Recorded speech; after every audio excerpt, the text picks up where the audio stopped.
ప్రస్తుతం మనతో పాటు ప్రముఖ ఆధ్యాత్మికవేత్త దత్తాత్రేయ గణపతి ఉపాసకులు అమ్మవారి సేవకులు మురళీధర్ శర్మ గారు ఉన్నారు. గురువుగారితో మాట్లాడదాం. నమస్కారం గురుగారు. మహాదేవ. గురుగారు, ఈరోజు వివాహ వ్యవస్థ చూసుకుంటే చాలా వరకు కూడా విడిపోతున్నారు. ఎంత జాతకాలు చూసి పెళ్లి చేసినా కూడా చాలా వరకు ఫెయిల్యూర్స్ మనం చూస్తూ ఉన్నాం. సో ఎక్కువగా తప్పులు ఎక్కడ జరుగుతున్నాయి? సాధారణంగా ఎవరన్నా పెళ్ళికి రెడీ అనుకుంటే ముందుగా వాళ్ళ జాతకాన్ని ఏ విధంగా చెక్ చేసుకోవాలి? ఏ గ్రహాలని ఎక్కువగా వాటికి ఇంపార్టెన్స్ ఇవ్వాలంటారు? మరి ఈ రాశి వాళ్ళు ఆ రాశి వాళ్ళని పెళ్లి చేసుకోకూడదు ఇలా అంటూ ఉంటారు. నిజంగా అది మరి దాన్ని కూడా పరిగణలోకి తీసుకోవాలా? మరి పాయింట్స్ కూడా చెక్ చేయాలంటారు. మరేంటి, ఎలా చూసుకుంటే బాగుంటుంది అంటారు గురుగారు?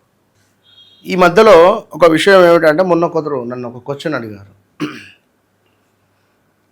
గురుగారు, వైరం వచ్చింది, వివాహం చేసుకోవచ్చా అని. వైరం వస్తే వివాహం చేసుకోరాదు. గణాలు తక్కువ ఉన్నా వివాహం చేసుకోవచ్చు. అదేవిధంగా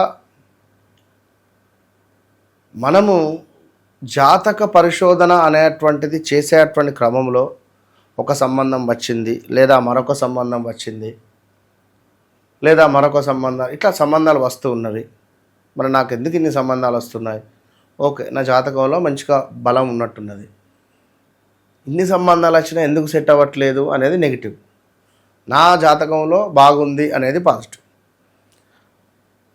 ఓకే, అటో ఇటో వివాహం జరిగింది, భార్యాభర్తలలో అనుకూలత లేకపోవడం, చిన్న చిన్న గొడవలు రావడం, ఈగో ఫీలింగ్లు, అహంకార భావాలు, సూర్యుడు సప్తమాతున్నా కుజుడు ద్వితీయాతున్నా, లేదా వీరి జాతకరీత్యా కంప్లీట్గా గ్రహాల ప్రభావంలో ఏ గ్రహం బలం ఎక్కువగా ఉంది, శని యొక్క గ్రహానికి సంబంధించినటువంటి బలం అధికంగా ఉంది ఈ అబ్బాయి మీద అంటే అది ఏ స్థానంలో ఉంది? పంచమ స్థానంలో ఉందా? మరి సంతానానికి సంబంధించిన సమస్యలా, లేదా అధికంగా నరఘోష సంబంధించిన సమస్యల? మరి ఇది 12వ భావంలో ఉంది అంటే తరచూ వాహన ప్రమాదాల, లేదా తరచూ జాబ్లో అనుకూలత లేకపోవడాల, ఇలాంటివి.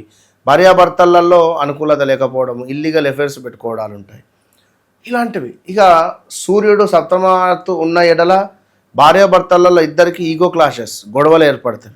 ఇద్దరికి కూడా నువ్వెంత అంటే నువ్వెంత, నేనే గొప్ప అంటే లేదు నేనే గొప్ప, మొండిగా వాదించి ఎంతటి ఇబ్బంది కలిగించే సందర్భాలున్నా కూడా నాదే గొప్ప అని చెప్పి మరి గెలుస్తారు. మూర్ఖులకు ఒక సామెత ఉంది, మూర్ఖులకు వాళ్ళకట నువ్వు మూర్ఖునివి, నీ ప్రవర్తన ఈ విధంగా ఉంది అని చెప్పేవాళ్ళు లేక వాళ్ళు చెలరేగిపోతారట. విన్నరా? ఇక అది నేను ఇది అది వీళ్ళ గురించి వాళ్ళ గురించి అని చెప్తే ఇక మన ఇద్దరిని కొడతారు. సో చెప్పలేని పరిస్థితి. కనుక ఏది ఏమైనా మనము ఒక వివాహ ప్రయత్నం చేసేటప్పుడు కేవలము వర్గులు, కేవలము మన అదేమిటి గణాలు, లేదా తారాబలము, లేదా రాశికి సంబంధించినటువంటి బలాలు, ఇవే కాకుండా వ్యక్తిగత జాతకరీత్యా నడిచే దశ అంతర్దశలలో మంచి దశలు ఉన్నాయా, లేదా సప్తమ స్థానంలో మంచి దశ ఉందా, పంచమ భావంలో ఎలాంటి దశలు ఉన్నాయి, వీటితో పాటుగా న్యూమరాలజీ కూడా అవసరమే, సంఖ్యాశాస్త్రం. నేను ఎందుకు చెప్తున్నాను అంటే, మొన్న రీసెంట్గా ఒకరు మన వద్దకు రావడం జరిగింది. అతని యొక్క డేటు 16వ తారీఖు. అతనికి వివాహం జరిగిన ఒక 2 months కూడా వాళ్ళ భార్య లేదట. మరి మీ భార్యది, ఈయనది మొత్తం చూసినా చెప్పినా బాగానే ఉన్నది అరే అనుకున్నా, ఓకే ఓకే అనుకున్నా. మరి మీ భార్యది ఏమిటి అనేసరికి 13వ నెంబర్ అన్నాడు. 13వ నెంబర్ అనేసరికి నాకు ఒక్కసారిగా ప్రాణం వెళ్ళిపోయింది. 16 ఈయనది, 13 ఆమెది, నెంబర్ 4, నెంబర్ 7 రాహుకేతువులు. రే అనుకున్నా.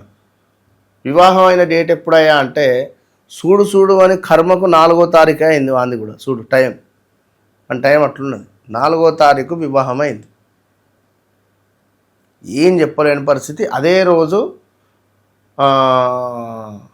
ఈ పెళ్లి మండపంలో మనకు లైక్ ఈ ఇదే దాన్ని ఏమంటారు, మన స్క్రీన్స్ లైట్లు ఉంటాయి కదా, అదేదో కరెంటు రిలేటెడ్ పాపం అతనికి షాక్ కూడా కొట్టిందట. కరెంట్ షాక్ కొట్టింది, ఎవరో వారిని ఆపడం జరిగింది. సో అతను చెప్పుడు నేనైతే షాక్ అయిపోయినా.